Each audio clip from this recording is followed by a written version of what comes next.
Gandang hapon guys. Guys, magluto tayo ngayon ng zucchini ukoy sa atin. Ang ingredients ko lang dito guys, carrots, isang itlog at saka arena, asin, paminta. Yan, tapos yan na siya guys. Yan. Ganyan lang siya guys.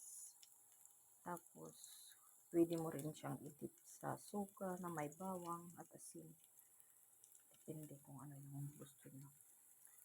Sa Pilipinas, papaya ang ginagamit natin guys, di ba? Dito walang papaya, so zucchini ang ginamit ko. Isang zucchini na malaki yan guys, at saka carrots na kalahati. Okay, thanks for watching guys. Have a good day and God bless us all.